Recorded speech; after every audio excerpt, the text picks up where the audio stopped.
everyone, this is Naomi and welcome back to Naomi's Bookshelf.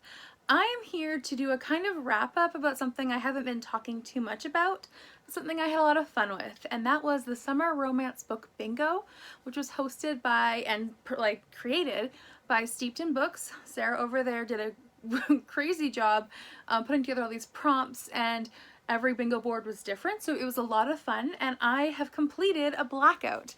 So I'll show you. I have done a blackout of my entire bingo board. So I figured, why not walk you through all of the different prompts I had as well as the books they corresponded to. Now, the idea of length, because this is a 25 book list, I'm not going to tell you about the books. I'm just going to tell you the prompt and the book, and yeah, I might tell you a little bit more if I think it's something I have to talk about. But otherwise I'm just gonna go right ahead for the sake of time. So the first prompt was to read a book published in July of any year. Now for that one, I had Sense and Sensibility by Jane Austen. Really enjoyed it.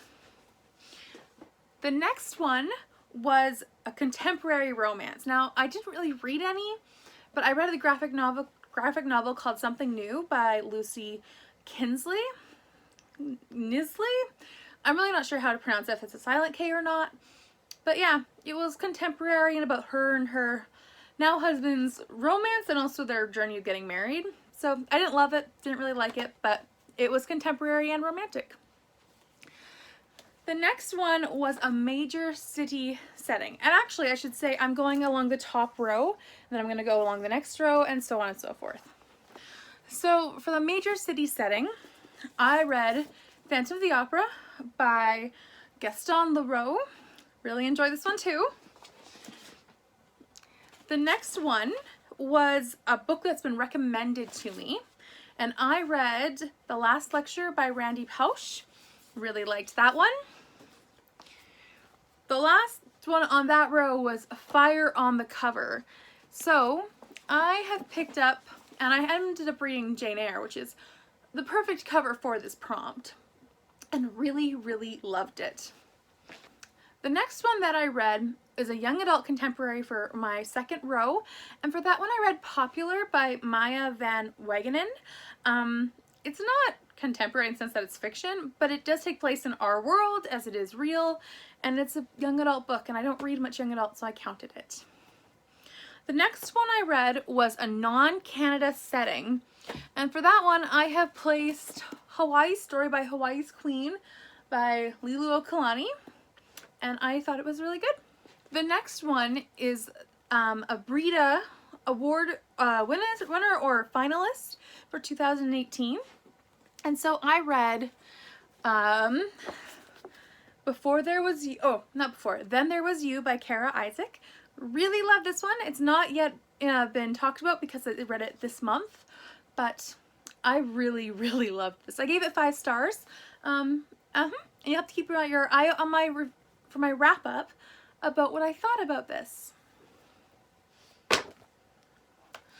The next square was supposed to be a book that had insects or summer bugs on the cover, and I couldn't find anything, so I switched it out for a borrowed book because I read a lot of library books, so why not just take advantage of that? So the library book that I read this month was Stardust by Neil Gaiman. Didn't really like it, but I read it. The next one is an author with a different ethnicity than myself, and for that I did Crazy Rich Asians by Kevin Kwan. Really loved it as well.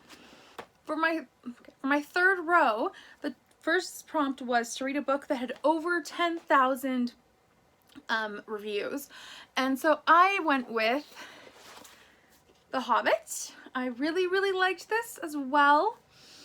The next one was Blurbed by a Favorite Author. So I was actually going to read a different book for this, but I ended up seeing on the back of one of my copies that Murder at the Vicarage by Agatha Christie was blurbed by Charles Todd, who I really love all of their work. It's a mother-son duo, and I couldn't believe it, and I was like, perfect, I was going to read it anyway, so why not have my blurb by my favorite author.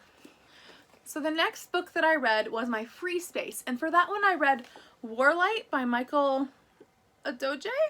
I really don't know how to pronounce that. Didn't really like it. The next square was a first in a series, and so I read Danger in the Shadows by D. Henderson, and I enjoyed it. It's a series that I've read many times, but I always enjoy a good D. Henderson thriller Christian book. The next question, or the next prompt, was a rom-com, and so for that one I read Betsy and Joe, which is the first, not the first, but it's the first romantic book of Betsy and Joe together. So I really did enjoy that one, and it makes me laugh every time, or at least chuckle to myself about Betsy, because she's, you know, she's lovable, but she's not exactly great, if that makes sense. So the next row starts off with a prompt about food, and I was thinking I could put any book in that spot, but I went with The Book Thief. For the reason that food is really scarce, and it's always talked about in this desirous way, like stealing apples or making soup last, especially when they have a hidden Jew in the basement. So I put this down for my food option. I really did love this one though. If you like historical fiction, you should pick this up if you haven't already. The next one was a book that has under 1,000 reviews, and so I went with Rest, Play, Grow by Deborah McNamara, as it's very low rated on Book Goodreads. Like, not low rated, but very few people have read it, and I really enjoyed it. I thought it was great for parenting or anyone dealing with children on a daily basis. So the next one that I read was for the medical field prompt, and this is definitely not romantic, but I went with A Monster Calls, as it's about a boy whose mother is suffering from cancer. Who has cancer, is going through treatments, and all of those fun things. Really loved this, and I highly recommend it. The next prompt was a book that had the letters S-U-N in the title or in the author's name. It just had to be on the cover. So I actually ended up doing Sleeping Murder by Agatha Christie, as Sleeping Murder has S and then U and then N appear. Yeah, one of her great ones in my personal opinion. It's Miss Marple's Last Case, and I totally loved it. The next one is a sports romance. And now, I don't read a lot of sports books, but I ended up reading New Boy by Tracy Cavalier. I feel like I'm saying it wrong, but I don't know any other way to say it. So, in that one, it's a lot about baseball and about these grade fives who are getting into relationships and out of relationships, and a lot of stuff happens, but they play a lot of dodgeball and baseball, and so I'm counting it as my sports romance. The next book was to read a book that was part of a series. So this is the start of my bottom row. And for that one, I read Betsy Was a Junior. So this is actually the bind up of Betsy and Joe and Betsy Was a Junior, but reverse that. So Betsy Was a Junior comes first. And that one I really loved as well. I really love Betsy in general though. The next question or prompt was to read a book with pink on the cover. And I ended up reading By the Shores of Silver Lake by Laura Ingalls Wilder. It was not as great as I remembered. Still 3 stars maybe? I'm not sure exactly what I gave it right now, but it wasn't as amazing as I remembered it being, but yeah. The next one was to read a book that was published in June of any year. So I ended up reading this book for a book club that I joined online, and it's been a lot of fun, but this book was actually published in June of this year. And then we read it. So I actually bought a copy as it wasn't here yet, and that is The Pink Bonnet by Liz Tolsma. And I really enjoyed it. Yeah, really recommend if you want to know about crime in America during the Depression era. So yeah. So the last 2 books that I read, I don't actually have with me. I read them from the library or audiobook. And the first one was Dr. Seuss, or let's see, The Cat in the Hat and Other Dr. Seuss Favorites by Dr. Seuss.